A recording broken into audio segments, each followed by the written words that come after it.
Hi, hello, namaskar, and welcome to another inspiring episode of PEP Talks with Extramarks. I'm Dr. Akriti Tyagi, NEET Head and Zoology Faculty at Extramarks. We extend our warm greetings to our esteemed audience, parents, students, and Extramarks family members who have joined today to gain insight and get inspired on how to crack NEET exam. Now, this session is going to be of 16 minutes. Initially, we'll talk about some insights of NEET exam. Then we'll talk about the journey of our NEET topper. And at the last, we'll take question and answer session for last maybe 10 minutes, where you can put your questions in the comment box in Hindi or English, whatever language you are comfortable in. Now, this session is going to be beneficial not only for those who are preparing for their boards and NEET exam in order to elevate their preparation journey, but also for the young minds in grade 6 to 10th. They can also get inspired in order to choose right career paths. मैंने उसे जब जब देखा लोहा देखा, लोहा जैसे ढलते देखा, गलते देखा, बनते देखा. मैंने उसे जब जब देखा लोहा देखा, मैंने उसे गोली जैसा चलता देखा. Now, every great achievement was once considered difficult. Stay focused, keep up your hard work, and you will conquer the challenges on your path of success. Today, I'm thrilled, and I'm sure you all will be thrilled to share the success journey of NEET topper. Now, my students, you all are studying hard from the comfort of your homes. You all are preparing for NEET exams. We'll be sharing the journey of NEET topper with us in a while. He'll be joining in a while, and we all be discussing his success journey. Now, for this webinar, we are flooded with enormous number of questions. My students, they all have submitted their questions. I'll try to cater all of them one by one. Meanwhile, I request my audience to keep put their questions in the comment section. Now, before going into the discussion with our NEET topper, let me give you some insights about NEET exam. So we all know that NEET exam, which is going to be in next few months in 5th of May 2024. What is the criteria? What is the eligibility criteria? You can all get this information from this official site. For now, let me just discuss that in order to gain success in NEET exam, it's a competitive exam, right? What else you need to do? For that, let me share a very good story to all of you. So, we all know that there's a predatory bird, eagle, right?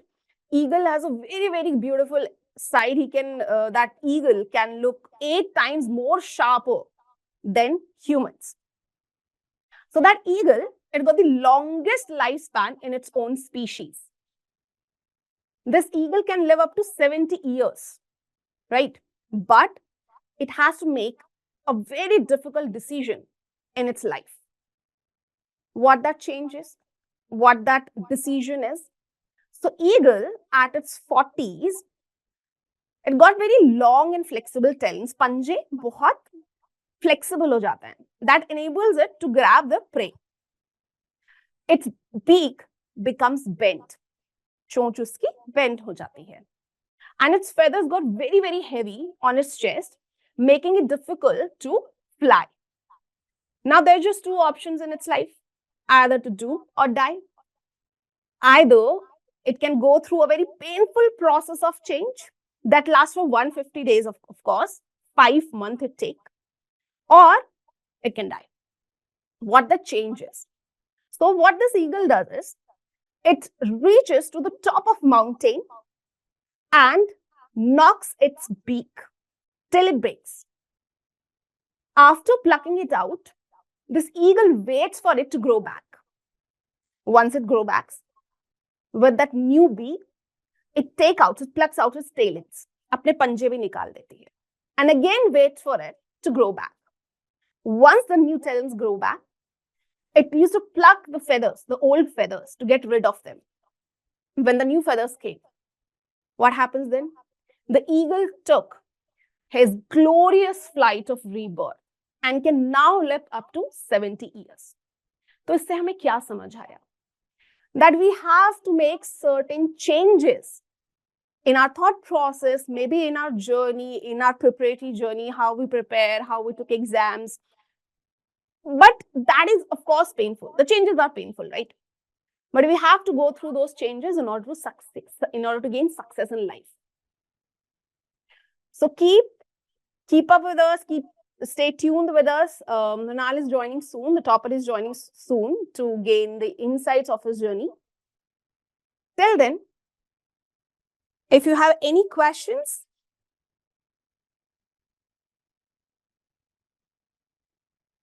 I can see we have hundreds of participants with us. You can keep on posting your doubts here. Anyone? I hope I'm audible, right? See, we have new edition. One question is that which NCERT edition should we follow for NEET 2026?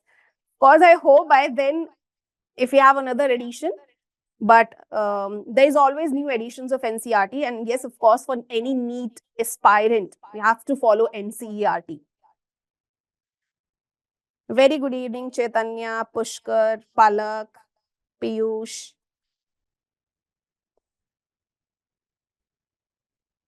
Okay, Harsh is asking that once we revise the topic and solved all previous year questions, you feel afraid about what if you don't remember them? And you feel an urge to go through it again. What should I do? So that's a very general phobia to all the students. They feel that they haven't learned anything, they don't remember. Mainly it happens when you have rote learning type of questions, right? Because concept is once it's clear to you, it's clear. But for rote learning, the only funda, the only mantra that works is revision.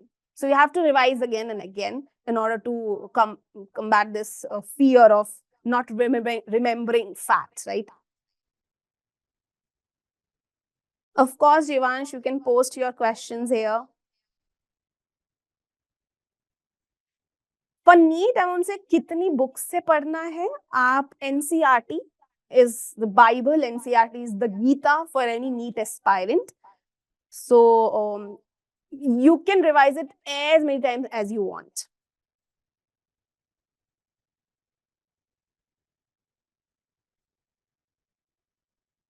Of course, for those students who are in class 8th, 6th to 8th, any class, see, the only mantra which I share with such young mind is that early start is first of all beneficial for all of you. Once you start early, you will reach your goal with more flying colors, right? So if you are from class 6th, 7th or 8th, just start with your basics, right? If you have a very good foundation, then of course you will pass out any of your exam with flying colors, right? So yes, so we have our topper with us, All India rank 1. He is Telangana state topper who scored 99.9% in boards. So we all are waiting for none other than Mrinal. Hi, Mrinal. Hello, thank you so much for having me here. So, first of all, how's your day at AIMS Delhi? Pretty good. We had lectures until 6:30. In fact, today we had a lecture from a Nobel laureate, which is why I got a little delayed. Oh, nice. Yeah, and that's why the schedule was a little unpredictable, but it was a very interesting lecture. Of course, of course. So, students, that's why he's here today, because he was attending lectures from some Nobel laureate, right? So, life is not easy for any of us, right? Certain thing happens, it's okay. So, see, we are flooded with so many questions. So, before going into this, of course, the very first question that pops into our mind when we see you, of course, you might have answered it multiple times, that what is your initial feeling when you heard that you scored 720 out of 720, the perfect score? It was a very surreal feeling. For the longest time, it hadn't really set in. I remember as soon as the result came, there was a flood of interviews and having to go to centers, talking to students. And I actually didn't even, for about 10, 12 hours after my result, I had not even been able to have 5 minutes to sit with my family and take it in. So it was a very overwhelming thing, sort of, for all that to happen all of a sudden. But then, yeah, when it set in, it was a wonderful feeling, and more than the score itself, because as we all know, and as I'll elaborate later, score does come with an element of luck to it. The main thing that I was happy about was that I would be able to make it to my dream medical college. Right. I'm proud of you. And here I would like to, mention that I also share some credit here as I had the Absolutely. privilege to being Mineral's mentor, right? So many of our students want to know that if you could share your academic journey leading to your NEET success. So what was the academic journey? I didn't really start thinking about NEET, JEE, or any competitive exam for that matter until 11th grade. Until 10th, I was focused solely on my school exams. And alongside, just for a little bit of exposure, for a little bit of extracurricular activities, I used to write Olympiads. So that was all the experience I had. Wasn't really thinking about engineering, medicine, all those things until 11th. In 11th, I enrolled for NEET coaching, and yeah, sort of with dummy schooling only. So I was able to focus kind of purely on NEET for a very long time. So 11th, 12th was focused solely on coaching. Didn't have to worry much about school exams. And in 12th grade, when I was in 12th, I just moved to 12th, is when the COVID pandemic hit. Yeah. And there was such a cardinal shift in teaching and learning Of methodology, course. right? Because from 9:30 to 5:30 in a classroom to the same time in front of a screen, that's a very Right. big change. Right. So took a little while to get used to that, but then soon enough I found the silver lining to all of this from a learning perspective, is that class hours had reduced because eye strain and Right. all Right. those Right. health concerns were there. So my class hours had reduced, which meant I had more time for self study and practice, and Right. it also meant I had more freedom to decide how to plan my day. Right. So after a few, I guess 3-4 months of an adjustment period, I had figured out the system that works for me, what is my most productive time of the day, and all those things. So I settled into a system, and that worked well for me. The end stage journey of it was a little difficult because of the constant postponements in Right. exam. Right. Right. An exam that was supposed to happen ideally first Sunday of May That was got now being delayed. conducted in September. Right. So, and that also wasn't the date we were told. From May, it became July, and from July, it became September. So Yeah. there were two postponements. So it was a little difficult to maintain motivation. At one point, me, my batchmates, everyone, we didn't really care about the result. We just wanted it done Right. with. Right. So we hit a phase like that, but otherwise it was fine. All that time meant also that I could revise a lot more thoroughly. I could write more mock tests. Ultimately, it worked out well for me in the end. I'm glad for that. But yeah, the journey had its own Had its bumps own along bumps. the way. Right. Right. So my students are looking to follow in your footsteps, right? They want to follow you. But who and what inspired you? Um, During that time, or to be a doctor in general?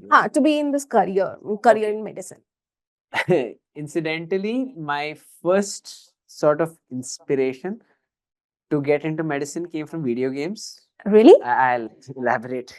It changed a lot along the way, but that's where it started. Okay. Because in 8th, 9th grade, I used to play video games quite a fair bit. And in Call of Duty, Battlefield, whatever I played, the most interesting, the most fascinating role was that of the medic. The one who was, I mean, it's a video game, so we were obviously tasked with racking up kills and assists and everything, but also it was about how many teammates you could save, you could heal. So that was a role that fascinated me a lot, and kind of deriving directly from that in an almost childish way. For a long time, I thought I'd be an army medic. Right. So directly derived from that. So for the good part of my 11th and 12th as well, I was actually focused solely on becoming an army medic. AFMC used to be the college I was targeting until, I guess, the first half of 12th actually. So for the longest time, that was my aim. But then in 11th and 12th, you start reading up a little bit more about medicine as a field, and you really give some serious thought to the college that you want to choose, the field that you want to take, and everything. So when I read a little bit more about it, my interest in being specifically an army medic kind of waned. But then I was now just interested in being a doctor anywhere. And then, of course, for most medical aspirants across the country, AIMS is sort of the Makkah, right? So that became not my target, but kind of one thing that I was like, mil jaye to acha. Dream college, Yeah. like we all dream about that. You don't target it per se, you dream about it. Yeah. It's that kind of a thing. So that's how it started, and I'm glad that it finally worked out well. Even until the day I wrote the exam, until after the exam also, my parents also would have been happy if I'd just gotten a medical college in Hyderabad, in the city where I'm from. At most, because it's located in South India, my mother would have been very happy, like elated with Jipmer.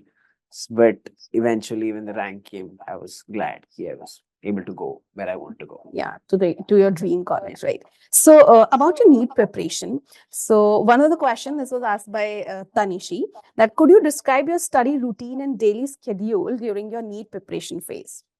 So this varied a lot, primarily due to the pandemic, I suppose.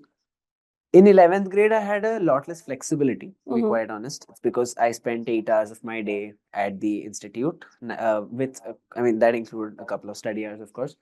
And after that, I used to come back home very drained. I used to take an hour or so to have some food, freshen up, relax a little bit. Then maybe at the most, I'd be able to give a couple of hours at home to self study and revision, practice, and all those things. I tried my best to do my practice at the institute and self study after coming back home, because I found that my focus level as far as studying was concerned was not particularly high in my campus, partly because I was surrounded by my friends and everything. But at home, I was able to study more effectively. So I divided my work that way. So that's kind of how I spent 11th and 12th, which suddenly shifted to an online learning mode. It took me a while to figure it out, but I'm glad that it came with that much more flexibility, which I'd mentioned earlier. I suddenly had a lot more freedom to plan my day. So that meant my hours per se weren't very fixed. I had class for, I guess, 4 to 5 hours a day. And the rest of the time, I was free to decide when to study, when to solve problems, when to write mock tests. I never had a very fixed routine in the sense this hour to this hour, this minute to this minute I will study. But I knew that my productivity and focus was maximum in the morning. Morning was not early morning. I mean the post breakfast pre lunch period.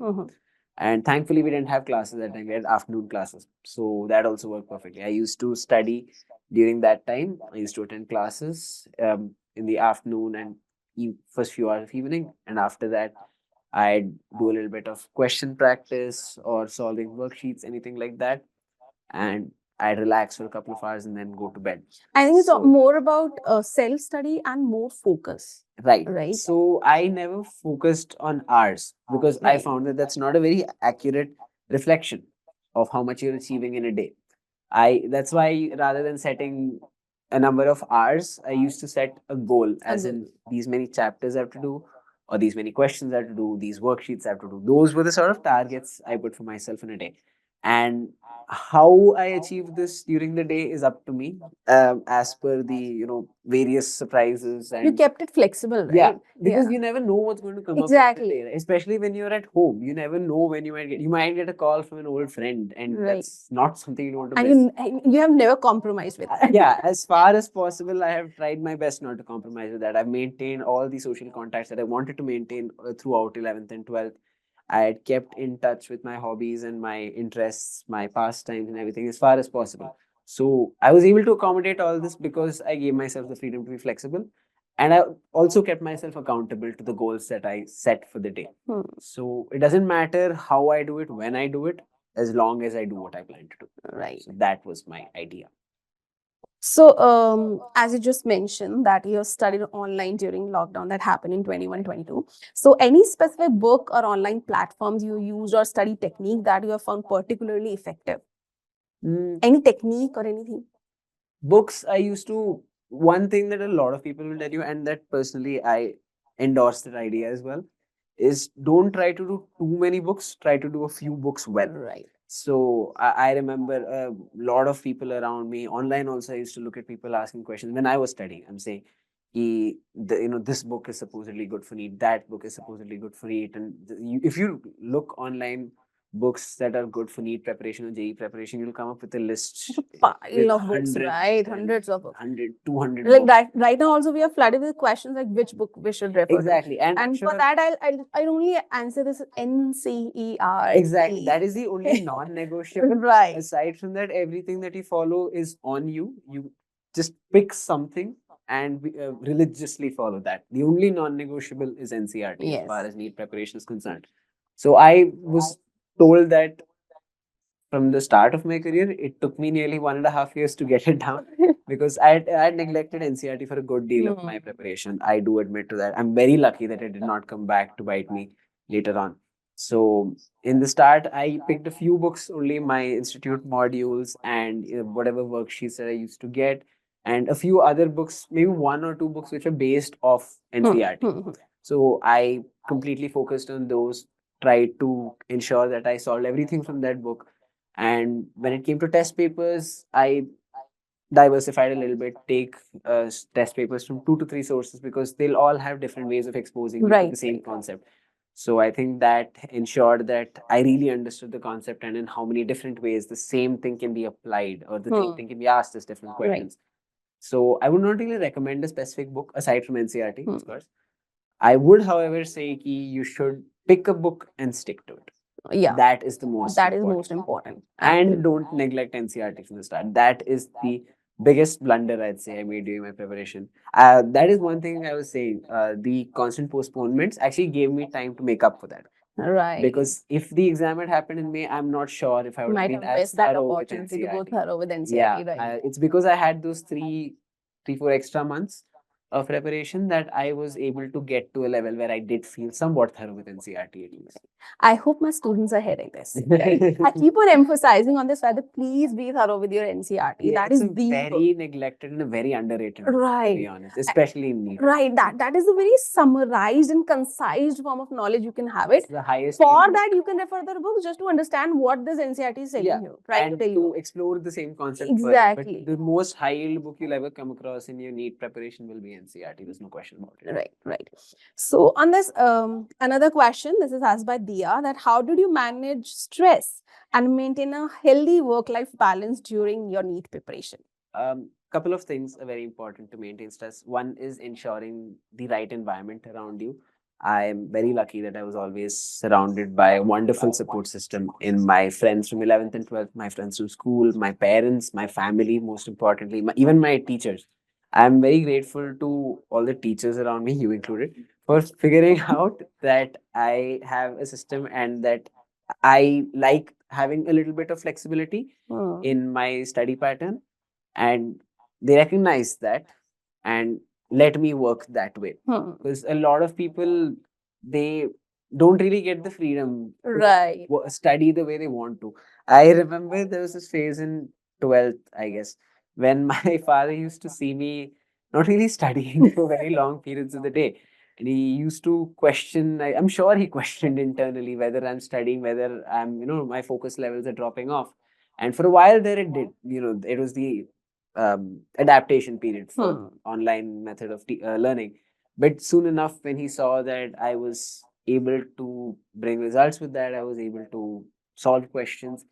My parents always gave me that wiggle room to study the way I wanted, and they were always there just to provide support in my low moments. So one thing is that having a support system that is there to unconditionally support you, and also most importantly that understands you. Right.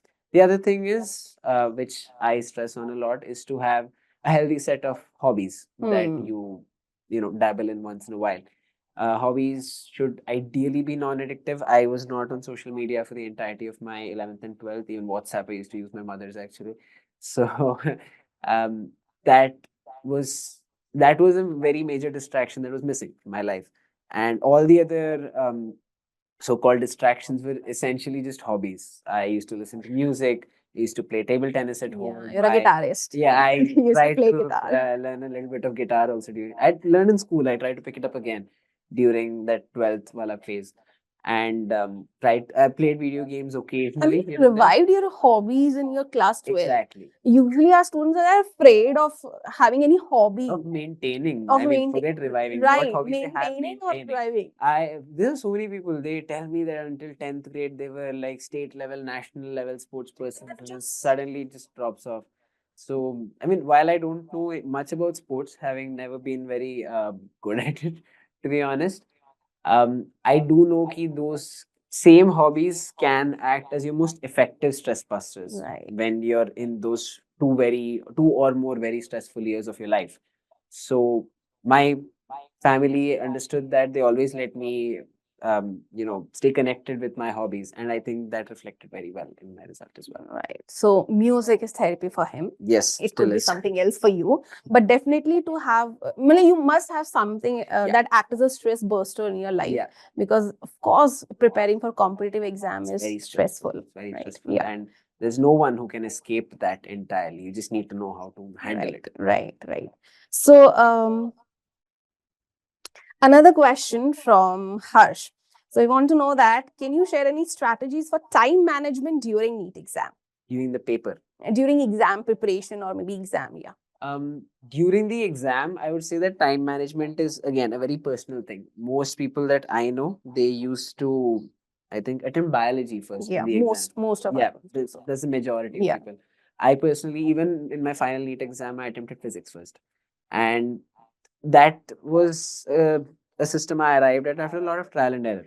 So you'll be writing innumerable tests and papers and mock exams and whatnot during your preparation journey. That gives you a lot of time to experiment. Right. So, But never experimented your NEET not exam, in the right? final exam. Yeah. Yeah. I stopped experimenting a good 1 year before my NEET Yeah. exam because I want to get used to my system and figure out how to apply that in different contexts. Right.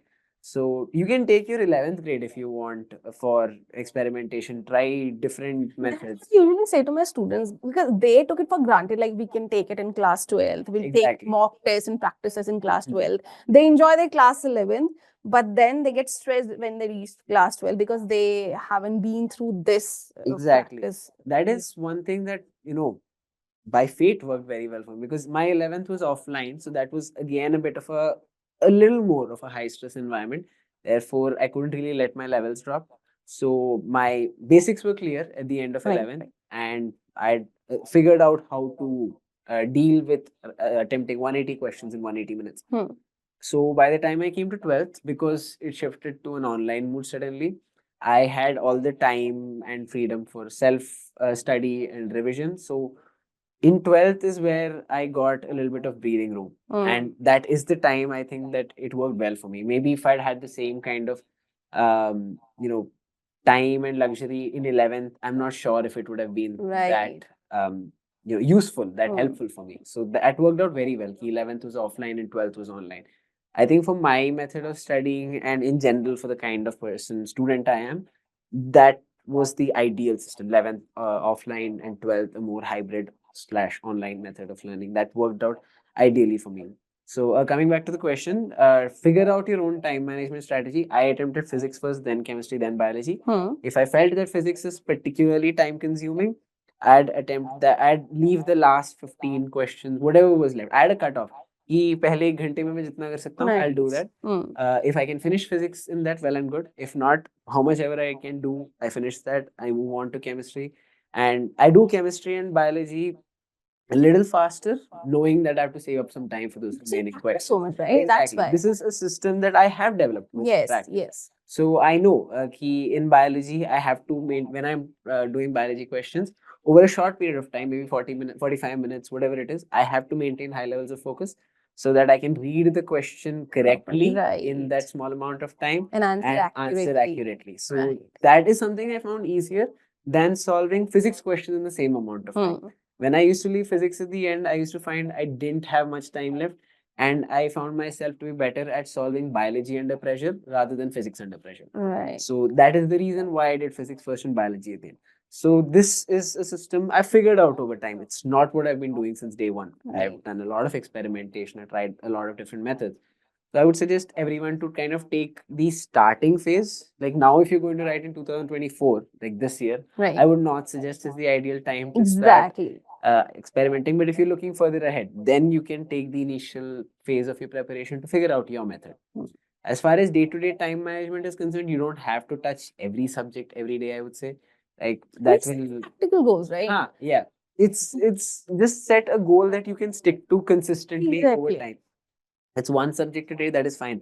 As long as you're effectively studying that one subject that day, that is good enough. You don't have to touch every subject. It's not that if you don't touch physics every day, you'll not be able to get good at it. There were days that I just did biology because biology and inorganic chemistry is the sort of volatile subjects, right? The ones you tend to forget easily.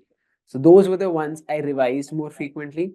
Physics, I read it a little less. I used to practice a lot in 11th, but in 12th, when I'd gotten confident with it, I realized that physics is, I'm doing okay in physics, but in biology and in organic chemistry, that's where I'm kind of lagging a little bit. That's my weak link, sort of. So I diverted more time towards that. So your day-to-day time management has to evolve according to your needs. You have to keep, you have to be very self-aware of how far you've come and how far you have to go. Then you have to modify your time and schedule accordingly. And the main point, the takeaway I'm taking from it is that is for my 11th class students that you have to start early, right? Right. You can't just think of that I'll start studying in class 12th, I'll make my concepts clear in class 12th, I can enjoy my class 11. No, that can't be. You don't have to take stress, but you do have to be consistent. And at least when you're studying, you have to be serious in 11th grade. I've had my fair share of hobbies, but then when I was studying, I did my best to maintain complete focus at that time so that what I was learning in the most effective way possible. And honestly, that is all that your family and your teachers are expecting. That Yeah. when you study, you focus. It's not that you have to be studying throughout You're the just day. sitting with your books open, doing nothing, dreaming about something else. Exactly. That's neither are you truly relaxing nor are you truly studying. Right. That's wasted time, to be quite honest. So whatever you do, do it with focus. If you're relaxing, relax completely. That should be the time for you to recharge. And if you're studying, that should be the time that you're completely effectively absorbing what you read. Right, right, absolutely. So another question from Jivansh, that how did you manage the dual preparation of board exams and NEET simultaneously? Any advice for students who are in similar situation? This specific question, I'm not the best person to answer. Okay. Because in my year, for the batch that passed 12th grade in 2021, our board exams were cancelled. Yeah. So that worked very well for me because I remember being very, very afraid of my 12th grade exams when they were coming around. And there was a phase of a good 1 or 2 months when I thought कि NEET तो निकल जाएगा बस board में पास हो जाऊं. Really? Yeah, I had a phase like that. I was really freaking out about my 12th grade. So I'm really lucky that it eventually got cancelled. And it was okay for me that I just needed a decent grade in 12th because for my chosen academic path, what mattered was my NEET rank and score. So I never really gave that much thought to my 12th. But for those who do have to manage 12th, year 12th board and NEET preparation together, what I would say is one thing, stop treating them as completely separate because both are based on the same textbook. Right. It's the same knowledge that you're being asked to apply in different ways. You apply it in a subjective, long answer format in your boards, and more objective problem solving manner in your comparative exams. It's just change in the pattern. Exactly. Yeah. Right. The book that you're reading is not Same. so when you're reading NCERT, this again underlines the importance of NCERT during your preparation, right?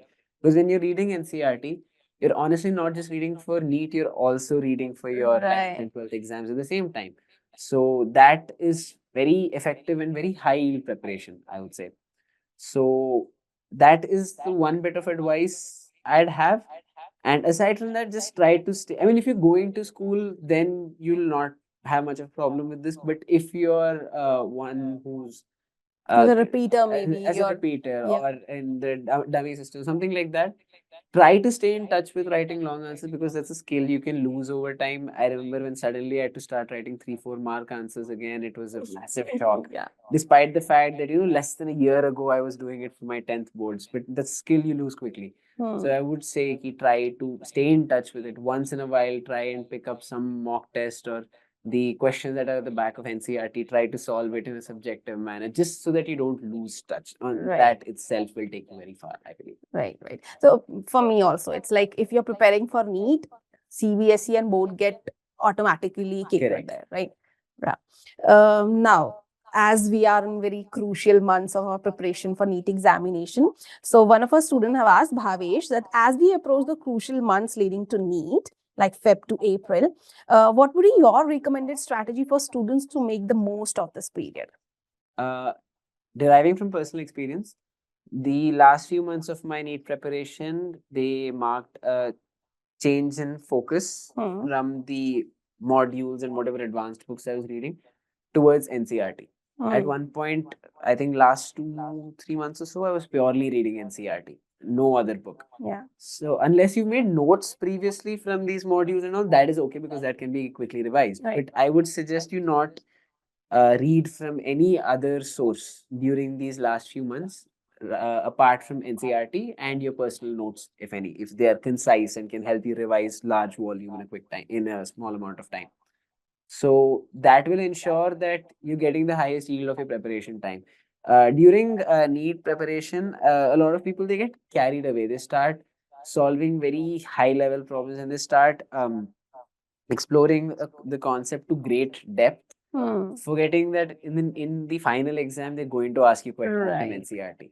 All that exploration will greatly improve your confidence, and it did improve mine as well. My confidence during the exam, my confidence in my own ability.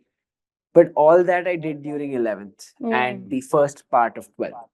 So that is when I took time to explore a concept and really go in depth and solve all those complex, very application based problems. But as the exam approached closer, I shifted my focus almost entirely from that to very elementary, previous year questions, those pattern questions.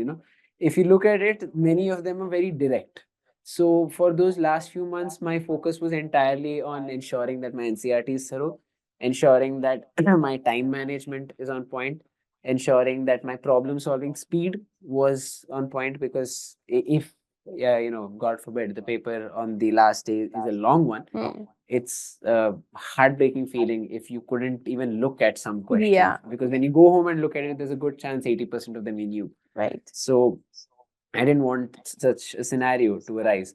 So my focus was entirely on that, and that is what I would advise anyone else as well, that you focus on NCERT, you focus on time and stress management, and you write as many mock tests as possible, because that is what has contributed the most towards increasing my confidence. A lot of people say that after going home I can solve the problems, but in that high stress, high pressure situation of a 3-hour exam, I'm not able to display, to reproduce on the paper what I know.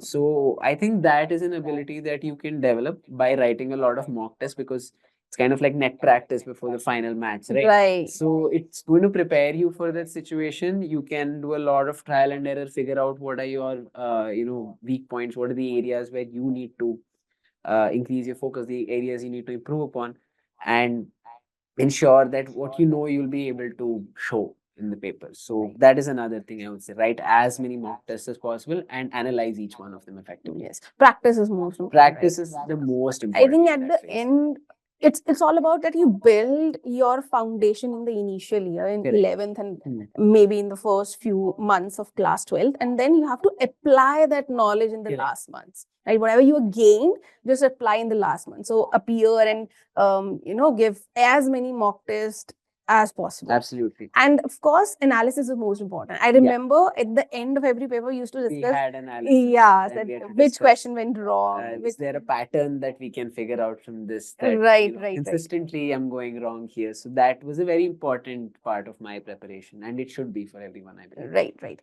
So, with this, okay, audience, you keep on posting your questions, right? Of course, we'll try to take up as many questions. Certainly, we'll try to take them all. But here, as we are talking about test taking strategies and analysis and everything, I would like to ask your feedback on our portal app and analysis program, right? So, let me show you first how our analysis program, how our portal works.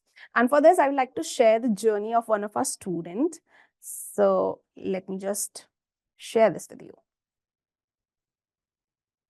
Right, so if you can see that, so there are many students who are appearing for test nowadays in the test series, and we would specifically talk about Bhavesh.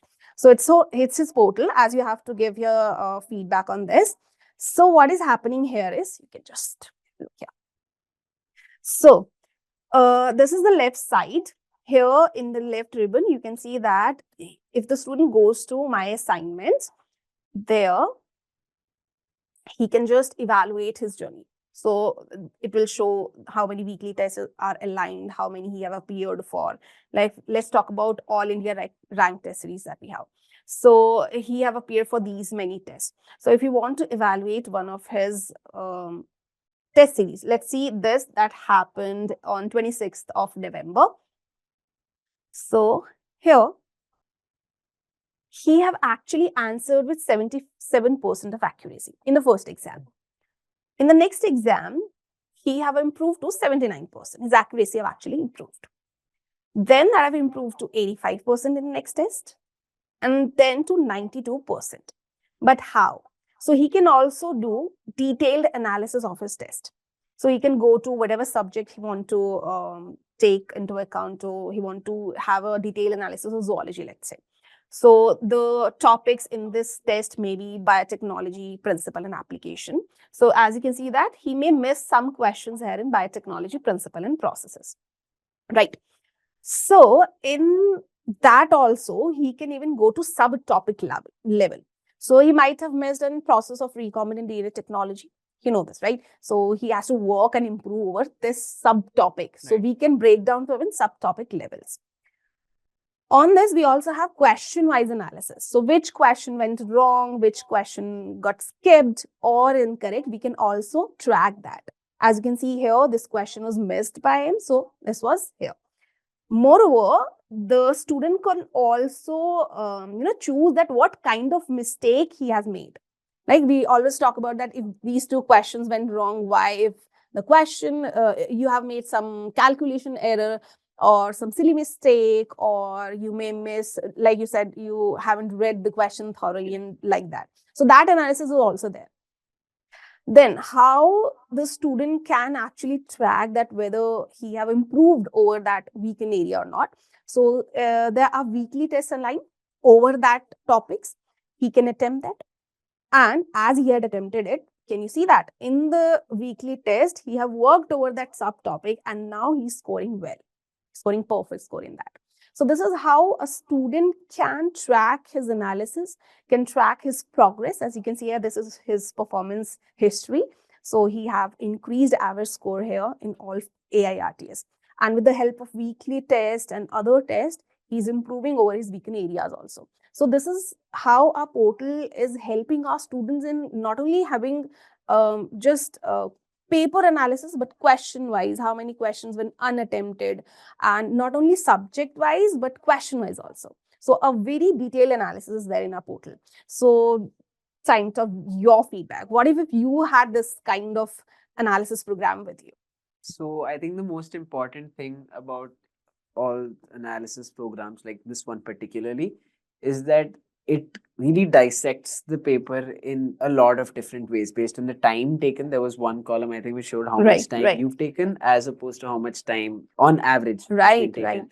And the subject, it's from the specific subtopic it's from, So it's very in-depth analysis, obviously, and the main benefit from this, I believe, is that it reduces the students' workload a lot. People ask very often, how do you effectively analyze a paper?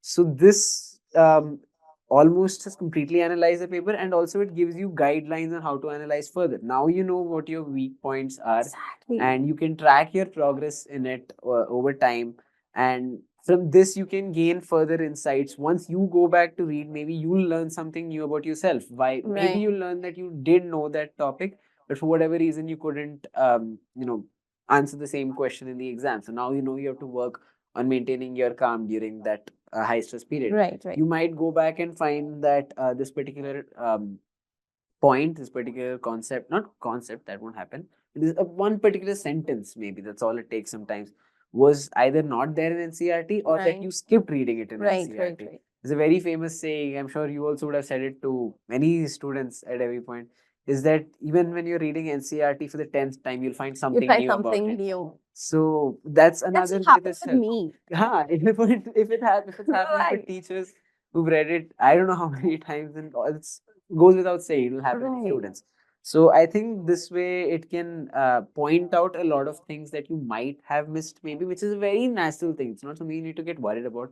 It's something you need to be aware of and get better every time. So I think this kind of an analysis system, if it exists, it's of It exists. great advantage Yeah.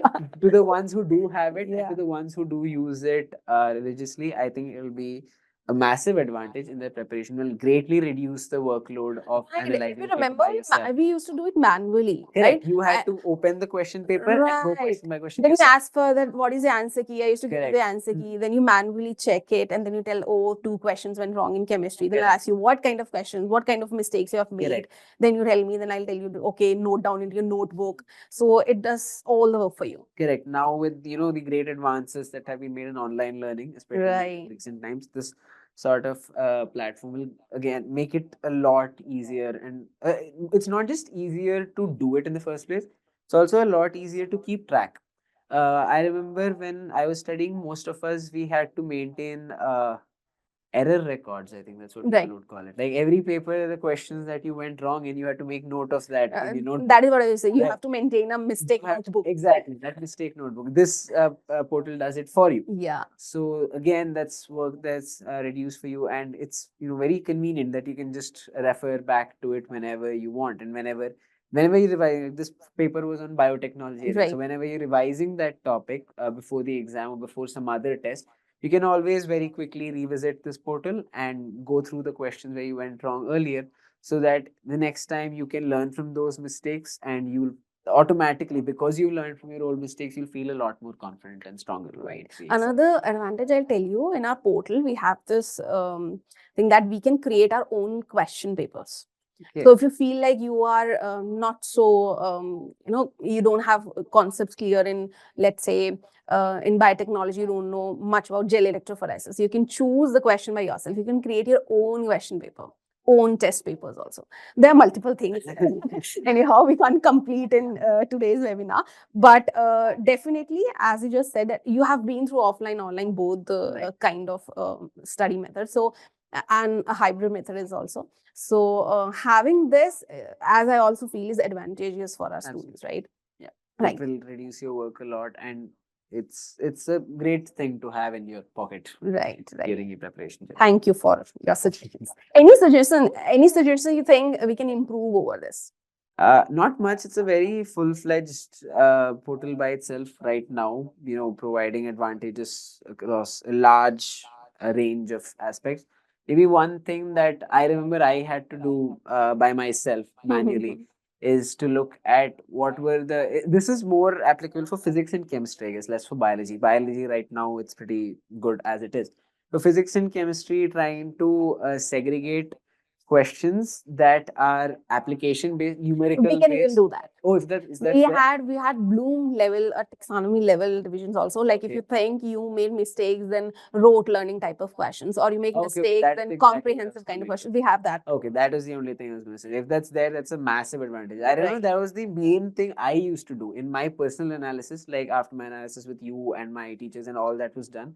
The thing that I used to sit and do by myself is see whether the errors I made were simply because I forgot some fact in Right, rote NCERT. learning. That is rote Haan, learning. or Remember based correct. questions. Or is it because I did not know how to apply a concept, which is comprehension, Application based, skill based, Haan, correct. comprehension based. Right, So right. that was one thing that I remember having to do myself manually. If that's there in this, that was what I was going to Right. do. That's the We great can advantage. filter out based on the basic of kind of questions, whether difficulty level wise. We can filter them as per Bloom's taxonomy, like what kind of questions were there. We can also filter out based on subject, based on subtopic, topic level, time also.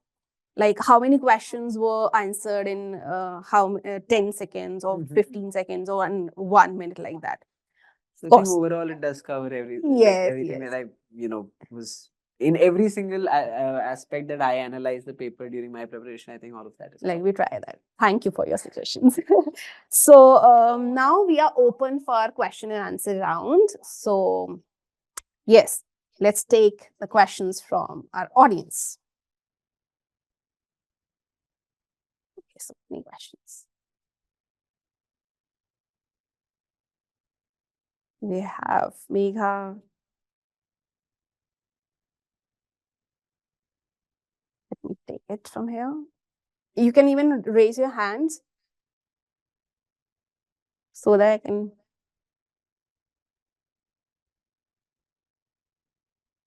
Right. Pavan,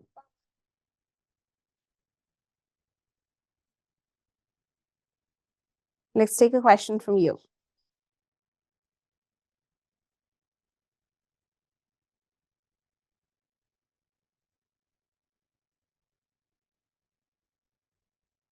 If I can unmute.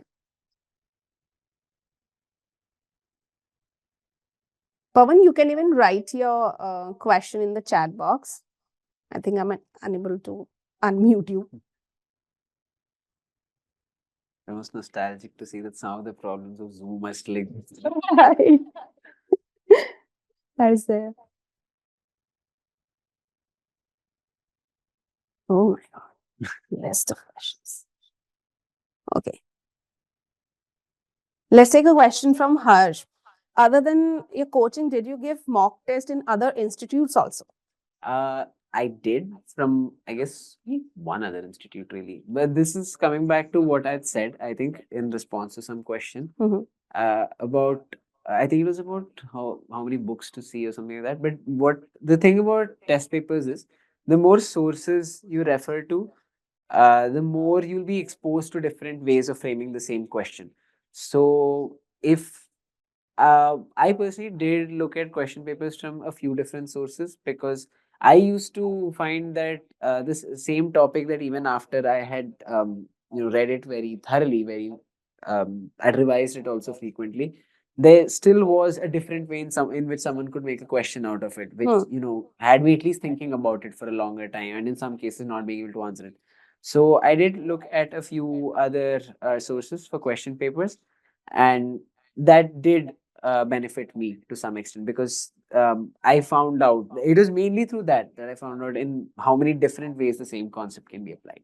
Right. Another question from Santosh, that is NCERT only enough even for physics or any other books we ought to buy? Answer this from the perspective of money as well. Okay, if you're looking at money, I will not lie. I remember it was one of my teachers only who told me about this, that honestly there are downloadable PDF versions available of a lot of books right now. Right. So money should not be much of a factor. So if the main issue you're facing is financial, I would say ki NCERT is something that you should have in hard copy because you'll find yourself making notes in that very often. And Right. because those are government produced books, it will not be very expensive. Any other book that you're looking at, if you find it financially a little difficult to afford, you can either split it with a friend or you can always just get the PDF version of it. Right. So Right. that is the easiest thing to do. More from the perspective of time, I will answer it now. NCRT has to be a primary source of learning, physics included. That was, I think, a part of the question. Right. Right. In physics, also, while it was not my source of preparation initially, towards the end, even physics, I used to do almost entirely from NCRT, and along with that, some NCRT based questions and mock tests I used to solve. That was about it. The reason I did it from outside is because it allowed me to explore the subject to great depth, and part of my a good part of my confidence in physics came from the fact that I felt I had already explored the subject to this much depth. Right. So for that, I would say you can diversify a little bit. Like just pick one or two books which go a little beyond the scope of NCERT, and try to solve that in the initial stages of your preparation. Again, downloadable PDFs for the win. And after that, once in the initial stages you do that, you learn of the different ways you can apply a concept of the way different concepts are connected together. That's one very beautiful thing about physics. I feel that concepts from one 11th class chapter, Multiple 12th class chapter conceptual can be questions. put Right. together. Right. And that used to be something that fascinated me a lot. So you'll figure out how to do that also by exploring the subject to great depth. So in the initial phases you can do that, and towards the end, physics included, physics, chemistry, botany, zoology, whatever it is you're It's doing, about NCERT. it's You about have to NCERT. be NCERT is a constant for no matter how many years. negotiable. Yeah, it's going to be there. There's just no way you can get around it. I know it can be a frustrating book to read at times, but there's just no way around it. Right. So everything else is an accessory to it. It can improve your understanding of the concept, and it can improve your confidence. But without NCERT, nothing is possible. Some books are just supplementary books to Exactly. boost up your confidence and Correct. boost up your in-depth knowledge. It's Right. just part of your journey. Part of it. The main protagonist of your story will still be NCERT. Right. Oh my, so many questions. Please ask from him, is dummy is good or regular school? Uh, this would be better in a comparative form because I only know about the dummy schooling system. Both come with its own set of advantages. As I said, because I was in a dummy schooling system, I could allocate more time to my NEET preparation. So that was one good thing. But because you're But focused, you know what to do, right? Yeah, But huh. some students, they're like correct, sitting and exploring the Netflix, binging on the Netflix. That won't work for them. correct. And the thing is, because of the fact that I was in a dummy schooling system, I was also really unprepared when the boards came around. So that was a very stressful time for me. And Right. with fair admission, I got away with it because boards were cancelled in my time, but you guys won't. It's as simple as that. Right. So if for those who are going for a school and coaching system, it might no, not might, it will definitely be a little more stressful, but it will also ensure that your preparation is going along both fronts simultaneously. You are preparing for your um, NEET, and you're also at the same time staying in touch with your subjective learning, which is again which is an important part of your 11th and 12th journey. So both come with its own set of advantages and disadvantages. I'd say that it's something you should figure out what is best for you. Right. I think for me, I mean, again, I only tried dummy schooling, so I don't really know much about the dual method. But I know that method worked out for me because it gave me the time and flexibility, which I needed so much during those 2 years of preparation. It worked well for me, but you should try and find out. You have to what's explore better for your you. journey, And of course. either, see, in my year, for example, in 2021, there were 3 students who got All India rank 1. Right. And I did dummy schooling. Both of the others did not. They were doing their 11th and 12th simultaneously along with it. So you have clear proof that it's not that one wins over the other. Both of them work. Both of them can produce equally amazing results. Wherever you go, just ensure that it's the right one for your system and that you're utilizing it to the fullest. True. Savitri want to ask that how to cope up with the backlog and the current course going on. The thing with backlog is I did my best. My study system was always revolving around the next exam that I had to write. Obviously, the syllabus in class used to run well ahead of the next exam. And I found it difficult to cope up with that initially. So I decided that I would model my schedule going to the exam that's coming next. Schedule. A schedule, like my weekly schedule, Okay. I'll not lie. Like most of the things that were being taught in class, sometimes there were times I had no idea what was going on. Like I only remembered the concepts from what I paid attention in class to. I used to be fully focused in class. So from that, whatever I could remember, I knew. But very often after going back home, I did not have the time to revise what was taught in class because I was studying what is backlog. So in a way that becomes backlog. What I would suggest is to cover that backlog is you can try splitting it over time. If you try to or use your vacation time if you wish. You don't have to obviously utilize the whole of your vacation. You're supposed to use some of that at least to recharge. maybe utilize a part of that time to get over your backlog.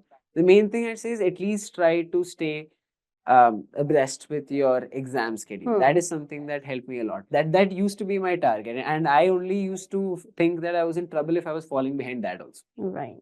So I think I would say the best way is to split it over time. Try to at least stay in touch with your present syllabus. Even if you're not really going back home and revising what is told in class, even if you're just paying attention fully in class rather than, very distracted, that alone will help you a lot. You'll be able to retain a good, at least the main core of the subject, you will be able to retain just by paying attention. It's all about, as you all can hear, it's all about focus. Exactly. You really do not need that much time to achieve your goals if you just utilize it properly and if you're focused. Exactly. This is a lesson I've learned the hard way after coming to college, actually. Okay. Because I mean, I'm staying in hostel now, so that comes with its own set of challenges. But if you utilize your time properly and you make the fullest of that, that alone will get you very, very far. Right. So this is not the end of it. Right? Learn it for your entire life. Correct. This Right? is You have not to be a, focused on whatever you are doing. this is not a neat lesson. It's a life Right. It's a lesson. life lesson. Wonderful. So Karthik was there and is asking about your hobbies. Oh my God, there are so many questions. Hobbies can be anything. Mine, as I said, How you manage your hobbies actually? Ha. I think the question is all about that. So the only your hobbies can be whatever helps you calm down, relax, and stay happy during your course of preparation.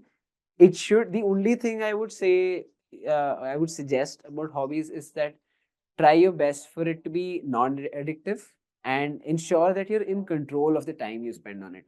Like during my 12th grade, when the pandemic broke out, and most of us were at home, and the whole of cinema and movies and TV shows shifted to Netflix.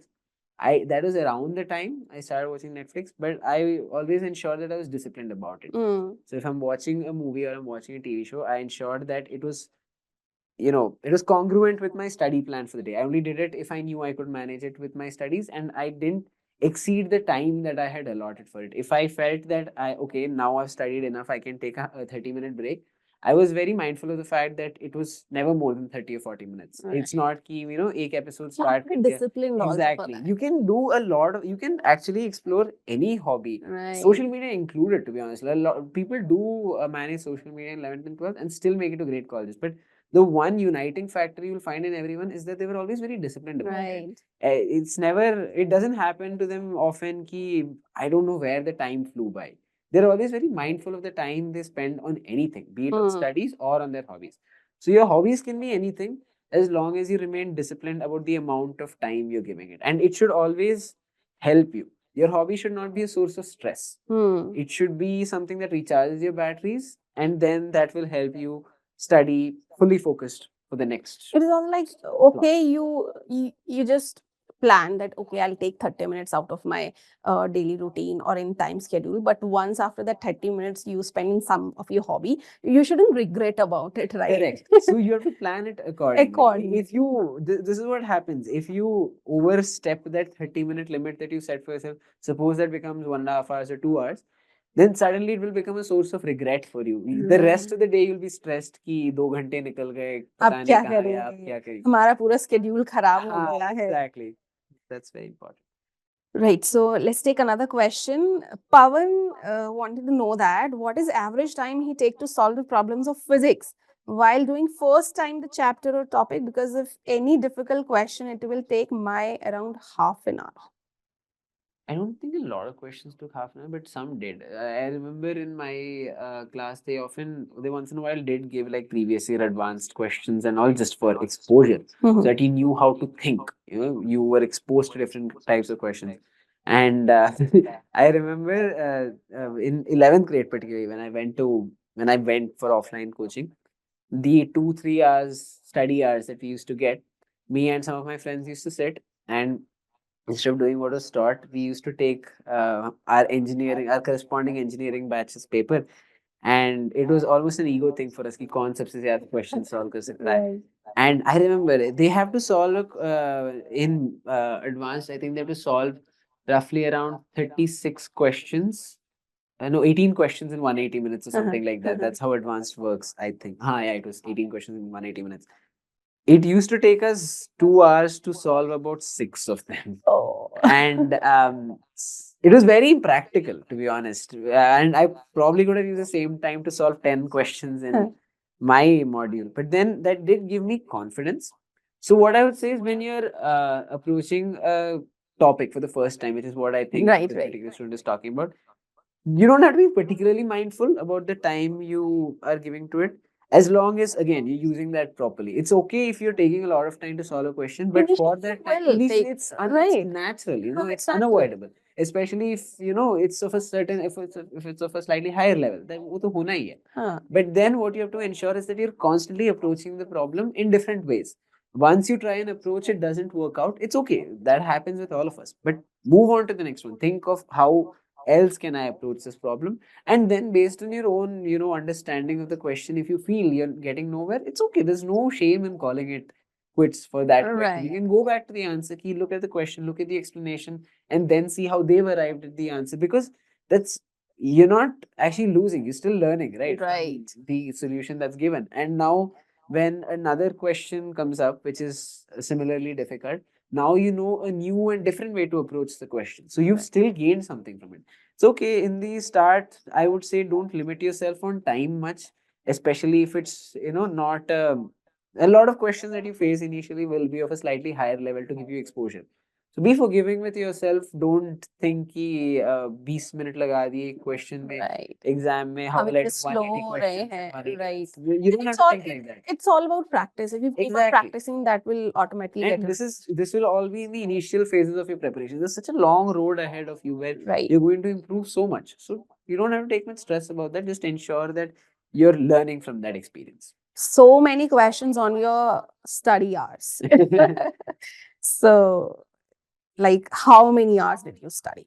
Again, my study hours will be very flexible. Some days it was a lot, some days it was very few. If there was a function or something, or I had a friend's He attended birthday. in functions also. I had friends' birthdays also. So it's very flexible. What on average, I would say I had classes for about 4 or 5 hours a day. And aside from that, I try to dedicate another 4 hours on average. I didn't really time myself. This is just looking back. I think it must have been 4 or 5 hours that I gave for self studies. Towards the end, obviously, it increased a lot more, because aside from my self study and revision, I had to give some time for paper attempting. Right, I had to. I put aside time for attempting mock tests and analyzing it. So if you're asking for my figures, it was something around that, like 5 hours of in 12th, 5 hours of classes, and maybe 4 hours, yes, of self study. But do not get hung up on time. I know it's the most easily measurable parameter, right. and that's why people tend to obsess over it so much. But I would say, if even if it's 2 hours that you're putting in every day, but if you're making the best out of those 2 hours, that is a lot better than any day, when you might Sitting have for done 8 hours, 8 hours or nine not hours. focus, it Because won't pay you off. not will you be focused for the entire time, and you also know it's not sustainable. You're not Right. going to be able to do that day on day. And that is what matters. It's about how much you can sustain over a long period of time, rather than how much you can do for one day intensively. For this, I think what matters is that stay focused, be disciplined, Correct. and be practical. हाँ, this practicality is something people forget very often. Right. आज They, हम 8 chapters पढ़ लेंगे. हाँ, who can do How 8 can chapters? you? If you do 8 chapters, you do the That math. would be just reading the You'll lines, have not 30 seconds understanding. to 1 minute per page. So where are you giving yourself time to understand and absorb the information that's actually given in it? Exactly. So plan in such a manner that you can give the requisite amount of time for every chapter, every concept, and so that you're actually gaining something from what you're reading. You can read 8 chapters in a day, but then you're not going to You feel won't confident about retain. one of them Right. at the end of the day. Right. Right. And you would have put in, I guess, 12 hours of your day into studies, but you still feel like you've gotten nothing from it. Then what's the point of it? That happens to many students because And they try to do so. And it's so demotivating, Yes. because you're putting in so much effort. So clearly the drive and motivation is not missing. But when you get no results from it, it can be very disillusioning. So that's why I'd suggest look at small, sustainable, and practical goals. Right. Make smart goals. So next question is, many of the questions are from our young minds. They want to know that should they smart their foundation coaching from 10th standard for NEET? From 10th standard. I had some classmates who did go for it, and it We used also to. suggest, because early start is And always it gave beneficial me for them. great FOMO, I remember, in 10th grade, because they seemed to be far ahead of me. And that's a difference that you can feel in the initial stages of 11th. First 4 to 5 months, I really felt I was behind the curve, because all my peers, they seemed to have already gone through that initial phase, and they hit the ground running right of 11th. Whereas I had a bit of an They already adaptation have that period. confidence that Exactly. you gained later. It's a bit of an edge. I won't Right. lie. I would also say it is not compulsory, or that it's not indispensable. If you want to do that, you can do that. The only thing I did as far as competitive exams are concerned in like 8th, 9th, 10th, or whatever, is I used to write SOF Olympiads, NSTSC Olympiads, all those, only because it gave me the one major way in which it helped is that I was acquainted already with an MCQ style of question solving. That was one advantage I had. But aside from that, whatever else I learned in 11th and 12th. So if you're confident you can handle it with your school studies, go ahead and do it. It will give you some benefit when you enter 11th grade. Definitely. There's no doubt about it. But if you feel like you can't, then I think that's perfectly okay. My parents themselves, I remember, told me at one point I was kind of caving in, due to peer pressure. I thought कि चलो 9th या 10th में join कर ही लेते हैं. My parents said it's okay. You can enjoy your school life. Just focus on your school preparation. You're anyway writing Olympiads, so whatever little exposure you need, you're getting from there. And you can think about this from 11th grade onwards. And personally, I'm glad they said that, because I was able to make the most of my school life. So I think that's a subjective, personal thing. Right. It's not compulsory. If you feel it's beneficial and that you do want to, mm, make that learning curve a little easier for you in 11th grade, you can go ahead. But ensure that your school life does not take a hit. Right. So with this, Prerna, I want to ask, please tell your specific strategy to avoid distractions.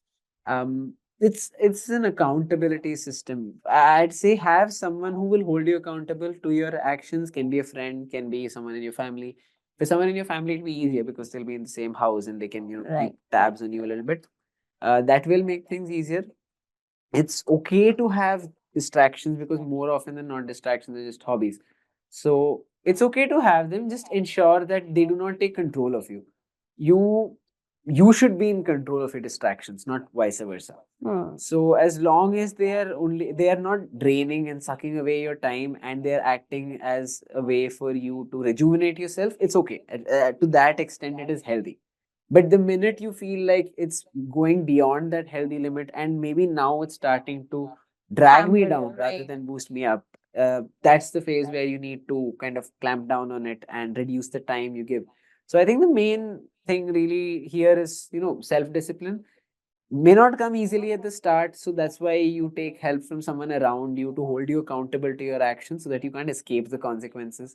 So that's one thing I'd say. Most importantly, it's just about being honest with yourself. Right. Don't fool yourself into thinking कि it's okay, बहुत time चला गया, कभी और देख लें. Be honest with yourself, and be, accountable to yourself and also the people around you. If you feel like you're messing up, admit that, and Accept then it. make amends for it. Right. Because it's normal to mess up. Everyone does at many points, to be honest. So it's okay. But admit it and make Move ahead. amends for it. Right. That is what I say, that even if you goof up in your test, that's okay. It's okay. It's Learn going from to your have no mistakes. impact. It will only have a positive impact if you can actually gain something out of that. Right. And ultimately, the goal is NEET exam. And That is the one that's going to these tests are matter. just to practice, right? Correct. So you can goof up as many times as you want, but just learn learn. from your mistakes. That is the takeaway. Wonderful. So there are so many questions still being added on to our chat box, but as we have to wrap up at certain point, so although I had another question which was specifically asked by Megha, and she asked that how many times you have revised your NCERT? Don't look for a number, but I would say I must have revised it 3, 4 times in total, probably 3 times. I don't remember. I never made Many of track my of it. students, they have actually buy another copy of NCERT because they have read it to that level. They can't even see the words of the book. I never even got close to that. I won't try. I think the main thing is you don't have to, for me at least, there are some chapters that I've probably revised only once and some chapters that I've revised 5, 6 times. So eh, ensure that your effort is going the right way. There's no point in revising a chapter that you're already strong with Right. if there's another chapter that is your weak link holding you back in the mock test. So try to read NCERT as much as possible. There's no reading of NCERT that's going to go to waste per se, but ensure that you're looking at the most high yield topic. At every point, check yourself, analyze your papers to see which is that one topic or one unit which is holding you back, and then keep redirecting your efforts to whatever that topic is that's holding you back. Right. So that is one thing I would suggest. But the number of times you revise NCERT can never be too much. That's for Right. sure. And especially in these last months, Especially in the last revision is most correct. important. That is right? when you have to really pick up the pace on reading NCERT because this is the stuff that you're going to remember mostly for the exam. Absolutely. And you'd want that to be NCERT rather than some other material. Right. For that, I keep on asking my students because we have our revision courses Correct. starting soon from 22nd. That please join it. Keep on revising your NCERT. Keep on revising your and keep on being in touch with your these subjects so that you can. Because for me, it's like NEET and boards. They are same thing. They do go together. Right. They can go and they do go together. So with this, I would like to thank Mrinal. Thank you for joining us and having into your journey of success. And I would also like to request my audience to please fill the feedback form. And there's a scholarship test called STEM competition for STEM competition. So it is for EMS Extramarks Smart Scholar Test, and anybody who have enrolled for this test, they also get access to free revision classes. Right. And again, I would like to express my gratitude for my audience, parents, students who have joined us today to gain insight of such beautiful success journey of Mrinal. Stay tuned with Extramarks for more such insightful and inspiring stories and talks. Thank you so much.